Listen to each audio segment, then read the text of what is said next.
The forge hadn't turned a profit in 14 months, and everyone in Dunmore knew it except the people Tabitha Crale needed to convince.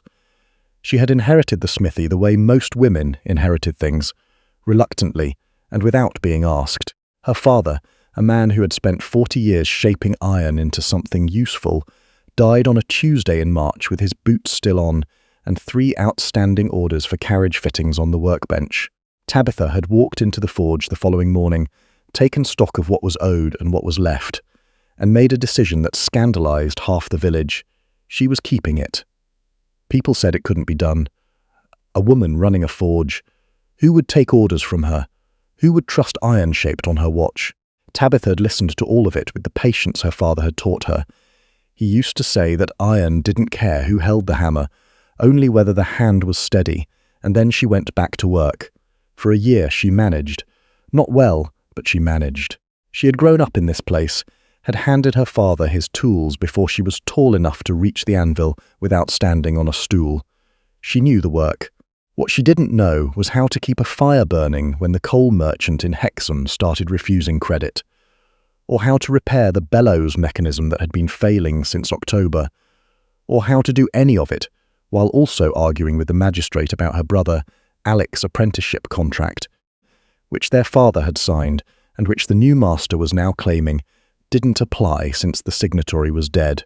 By the time the January thaw came, Tabitha had burned through what remained of her father's savings, lost 2 regular customers to a larger smithy in Carlisle, and was standing in the yard at 7 in the morning staring at a bellows that wheezed like a dying man when a stranger appeared at her gate. He was tall, which she noticed first. Then she noticed he was thin in the way men got thin when they hadn't been eating properly for a while. Not gaunt but spare, the kind of lean that came from circumstance rather than constitution. His coat was decent but worn at the cuffs. He had mud on his boots up to the ankle, which meant he'd come off the northern road, not the village path. "I saw your sign," he said. Tabitha didn't have a sign. She had a nail in the gate-post where her father used to hang one, but the sign itself had blown down in November, and she hadn't replaced it. "What sign?" she said. He looked at the nail. The nail, I assumed. She looked at him for a long moment. He looked back without flinching, which she appreciated more than she wanted to admit. Most men flinched when she looked at them straight. "I'm not hiring," she said, which was not entirely true. She desperately needed to hire someone. She simply had no money to pay anyone. "I heard in the village that your bellows mechanism is failing," he said. "I can fix it. Who told you that? The woman at the baker's, and the man at the inn, and, to be honest, most of the village square." He said it without any particular edge. Just fact. Tabitha had a feeling she recognized, one that lived somewhere between irritation and reluctant interest.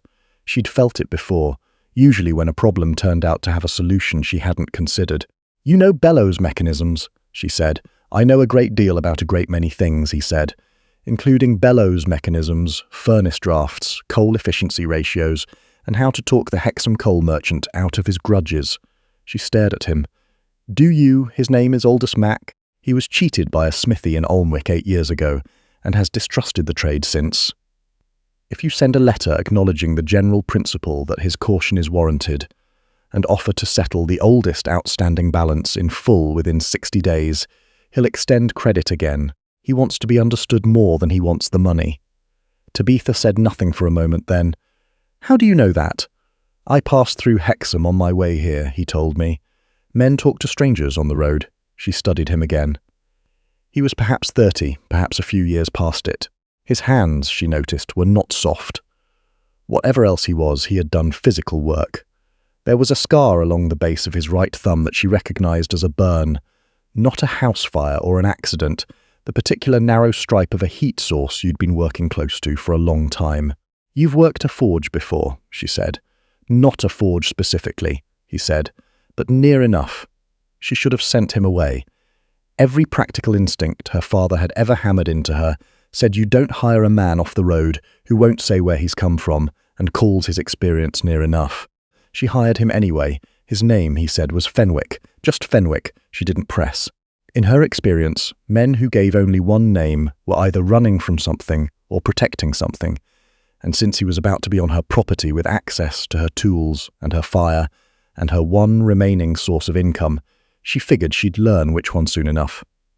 He fixed the bellows in a day and a half, not just patched it, fixed it, with a modification to the draw mechanism that her father had never thought to make, and that Tabitha immediately recognized as elegant. It increased the airflow by nearly a third. The fire in the furnace that afternoon burned hotter and cleaner than it had in 2 years. "Where did you learn that?" she said, watching the flame. "Reading, mostly," Fenwick said. He was wiping his hands on a cloth, unhurried about it, and watching. "I spent some time around foundries." "Foundries," she said. "As what?" "An observer," he said, and left it at that. She wanted to push. She didn't. There was something in his manner that was difficult to place. A quality she'd seen occasionally in men of education, that particular ease that came from never having needed to prove yourself to a room. But paired with it was something else, something more deliberate, as if he was keeping that ease carefully tamped down, the way you bank a fire so it doesn't burn too hot. He slept in the loft above the storage shed. He ate what she cooked without comment, which in her experience meant he'd eaten worse. He showed up before she did every morning, which she discovered on the third day when she came into the yard at 6, and found the furnace already lit and the coal properly stacked. She didn't say anything about it. Neither did he. Within 2 weeks, he had reorganized the order intake so that the carriage-fitting work and the agricultural repairs didn't step on each other's timing. He had also, without announcing that he was going to do it, renegotiated her terms with the ironmonger in town. Not just gotten a better price, but gotten a standing discount on rod iron in exchange for priority fulfillment on gate hardware, which the ironmonger needed for a large estate commission he'd won in the spring. "You did that without asking me," Tabitha said when she found out. "I did," Fenwick agreed. "I run this forge." "You do," he said, "and now your rod iron costs 11% less." She wanted to be angry. The problem was, she kept running into the results of what he'd done and finding them difficult to argue with. He didn't make decisions that undercut her. Everything he did either presented itself for her approval or was so clearly within his assigned scope that it would have been petty to object. She was beginning to realize, very careful about that, deliberately careful. That carefulness started to bother her more than the managing would have.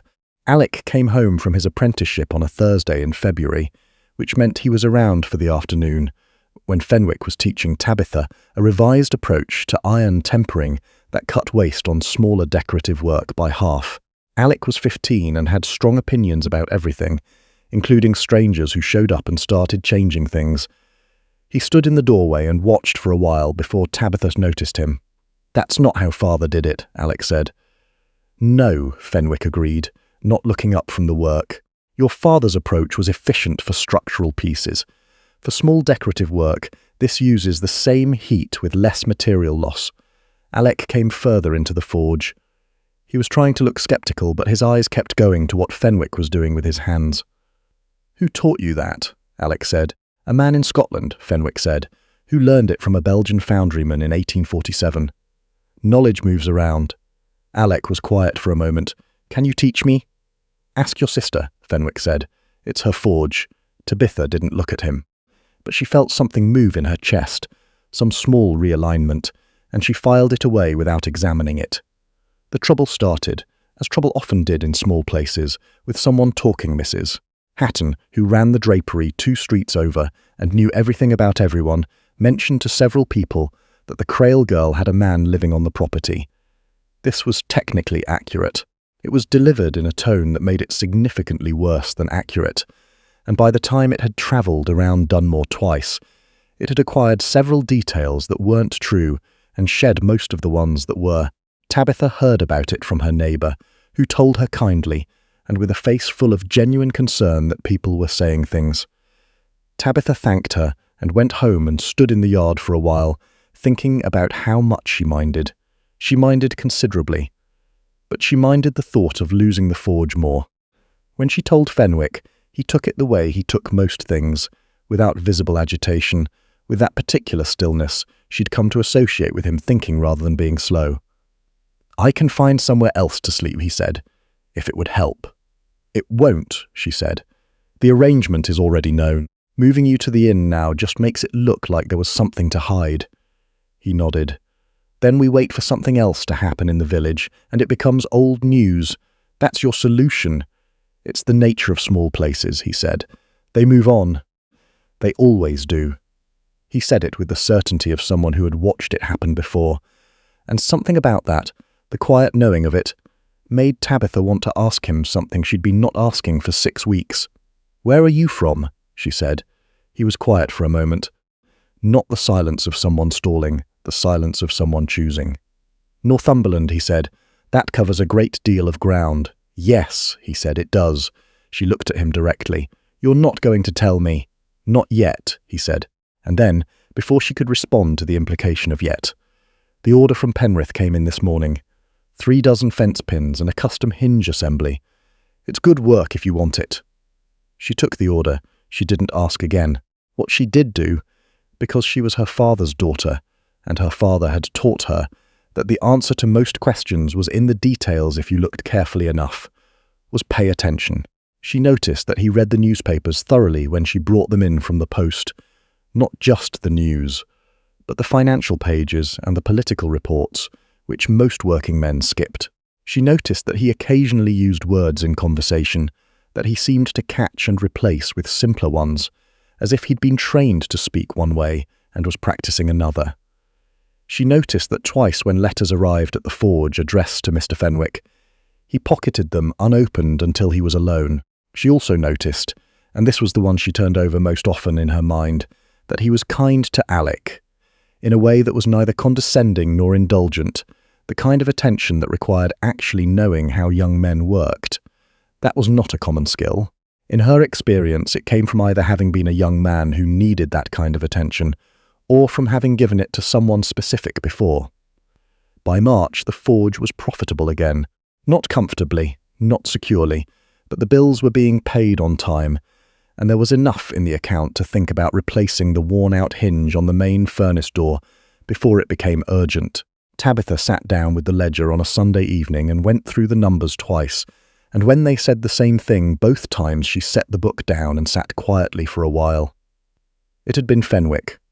Not entirely, and she'd done her share, but he had changed the shape of what was possible here. She thought about that and what it meant. She was thinking about it when he knocked at the door of the house. He had a letter in his hand, not a new one. The paper was soft at the fold, handled more than once. "There's something I should have told you," he said, "before now." Tabitha said nothing. She waited. "My full name," he said, "is Fennick Alderidge, Lord Fennick Alderidge, the Earl of Cranmore." The room was very quiet. "The Earl of Cranmore," she said. "Yes." She looked at him. He looked back. He was doing the same thing he always did when something was difficult, holding completely still, as if stillness could make a hard thing easier to absorb. "The Cranmore estate," she said slowly, "in the East Valley." "Yes, that's—" She stopped. Everyone in Northumberland knew of Cranmore. It was one of the great houses, the kind of property that had existed so long it had become part of the landscape the way rivers and hills were part of the landscape. "That's 40,000 acres, she said. "Roughly," he said. She stood up. She didn't do anything with standing up. There was nowhere particular to go, but she needed to be on her feet. "How long have you known me?" "Since January." "You've been here since January," she said. 2.5 months, working my furnace, sleeping in my storage loft, eating at my table." "Yes." "Why?" She said it flatly. Not angry yet. She couldn't quite locate the anger because there were too many other things in the way. "Why were you on the northern road in January with one name and mud on your boots?" He exhaled slowly. "My family has been managing my future for a considerable time.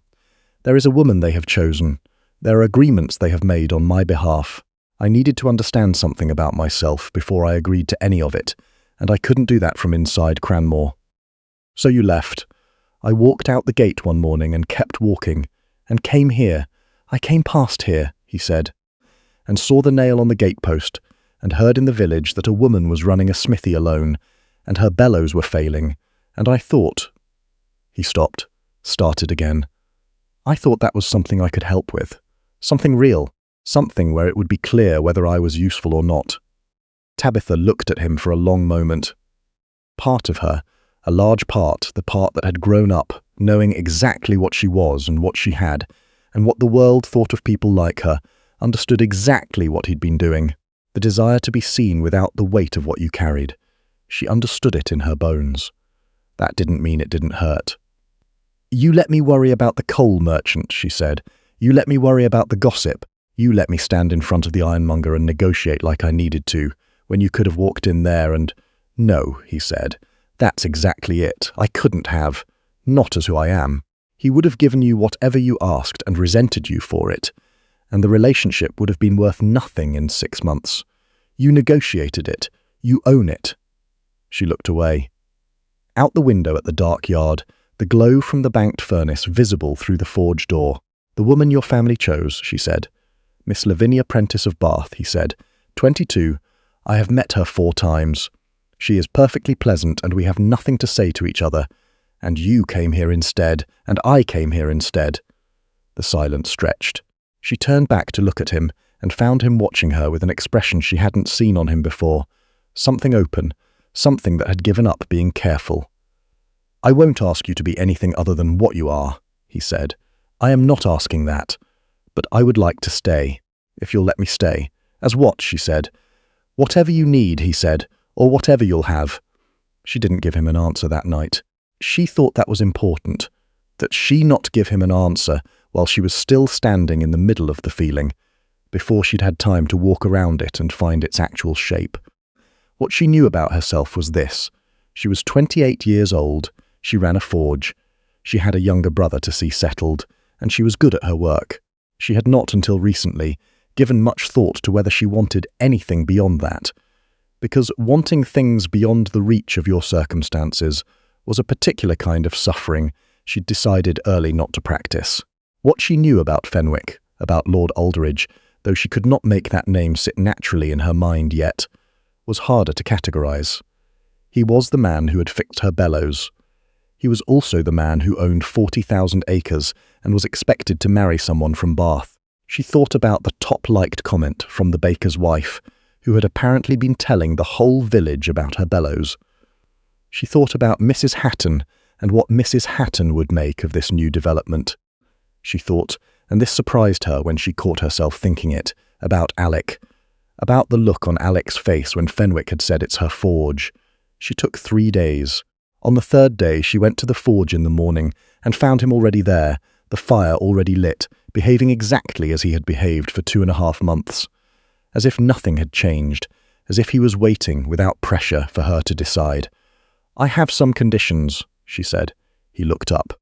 "All right, the forge is mine. That doesn't change, whatever happens. I don't become a figment of your estate. I am Tabitha Crale of Dunmore. I run a smithy, and that is not a thing that gets dissolved into a title." "Agreed," he said, without hesitation. "Alec finishes his apprenticeship properly. I don't want him given anything. I want him to earn it. I wouldn't have it any other way," he said. "I mean that." She studied him. "You'll have to speak to your family. I will."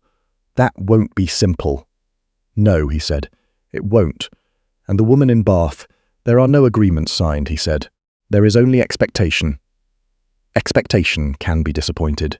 She thought about that. She thought about the Earl of Cranmore standing in her forge with coal dust on his hands, because he'd wanted to find out what he was made of when nobody was watching. "I want to meet your family before anything is decided," she said. "Not to be inspected. To see for myself." Something in his face shifted, something that might have been relief, or might have been the particular look of a man who hadn't expected to get this far and was still catching up to it. "I think," he said carefully, "that my mother will like you." "I'm not trying to be liked," Tabitha said. "I'm trying to understand what I'd be walking into." "I know," he said. "That's why I think she'll like you."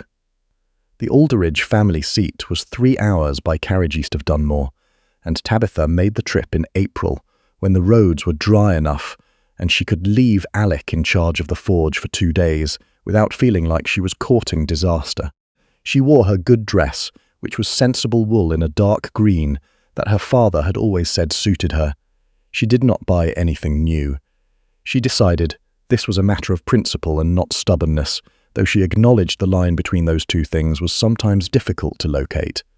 The house was large. That was perhaps insufficient, but it was what her mind kept returning to. large in the way that suggested generations of people adding to it, without anyone ever quite agreeing on a plan.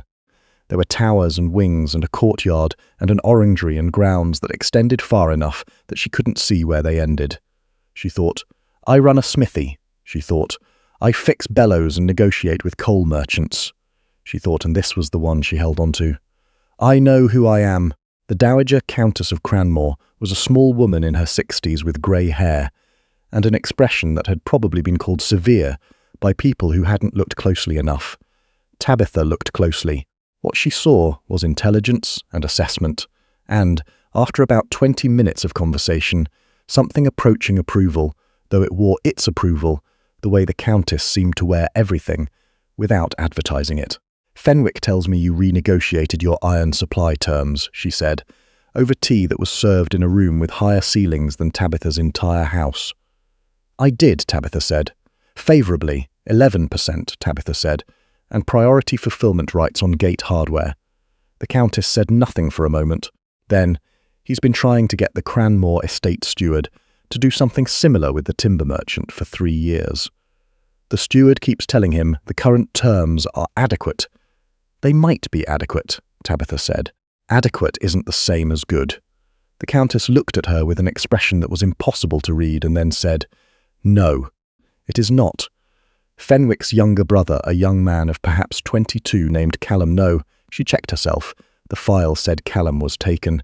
She had met him briefly in the entrance hall, and he had introduced himself as Piers, who was 22 and seemed to have inherited neither his mother's gravity nor his brother's stillness, and who looked at Tabitha with frank and cheerful curiosity and said, You're the one who made him fix the bellows himself. He came back with an actual burn on his hand, and he was in a better mood than I'd seen him in 2 years. He fixed them voluntarily, Tabitha said. I didn't make him do anything. That's the best version of him, Piers said, when nobody's making him do anything. The family did not make it simple. She had not expected them to. There were conversations and letters, and one very formal meeting with the family's solicitor that made Tabitha feel briefly like a parcel being assessed for postage, until she asked the solicitor a question about the entailment structure that evidently surprised him enough that he dropped the formal register entirely and started talking to her like a person. After that, the meeting went better. Miss Lavinia Prentice of Bath sent a note that was gracious and slightly relieved in equal measure. Tabitha read it twice and decided she appreciated the honesty. Mrs. Hatton, back in Dunmore, was beside herself with the news, which travelled faster than Tabitha had anticipated, and arrived home before she did. She came back to find Alec in the forge and 3 neighbours in the yard under the pretence of needing various metalwork done urgently on a Saturday. You knew, Alec said that evening. When did you know? March, she said, and you didn't tell me. I was still deciding. Alec was quiet for a moment. He was at the age where he was trying to decide what kind of man he was going to be, and he'd been watching Fenwick, watching Lord Alderidge, with the particular attention of someone taking notes. He's all right, Alec said finally. For an Earl, high praise, Tabitha said. He doesn't act like he thinks he's better than the work, Alec said. That matters. She thought of Fenwick at 6 in the morning, coal dust on his hands, the furnace already lit. She thought of him saying, It's her forge. Yes, she said. It does. They married in September, when the forge was doing well enough that Tabitha could close for 3 days without it being a crisis. The ceremony was in Dunmore, not at the Cranmore Estate Chapel, which caused some comment from the Alderidge family's broader acquaintance, and none whatsoever from anyone who knew Tabitha. She did not take the title in daily use. She was, as she had been, Tabitha Crale to the people in Dunmore, to the coal merchant in Hexham, who had extended credit again, and who she now counted as something like a professional ally, to the ironmonger who gave her the standing discount, to every person who brought work to the forge on the north end of the village. She was also, and she was finding her way to this more slowly, the Countess of Cranmore to the tenants on the East Valley estate, who had been cautious about her at first, and were becoming less so. She had asked the estate steward about the timber merchant arrangement in October, and by November there was a new contract on the table. The steward, she gathered, had decided she was someone whose questions were worth answering. Fenwick, She still called him Fenwick, which was technically his second given name, and which he had told her first because it was genuinely his. Spent 3 days a week at Cranmore and 4 in Dunmore, which was not what his family had envisioned, and was exactly what they had agreed to. He had stopped banking his fire. She noticed this most in the evenings, when he was at ease in a way that he hadn't been when she'd first known him, when the carefulness dropped, and whatever was underneath it came forward instead. He still showed up at the forge sometimes in the mornings, not to manage anything, just to be there. She understood this in the same way she understood most things about him by now, not because he had explained it, but because she'd paid attention. The forge was where he'd found out what he was made of. She wasn't going to take that from him. On a Thursday in November, with the first frost on the ground and the furnace burning clean and hot, and a solid week's work lined up in the yard, Tabitha Crale looked at everything she had built and everything she had refused to give up, and she thought, this is a life, a real one. The kind that doesn't arrive ready-made. You have to forge it,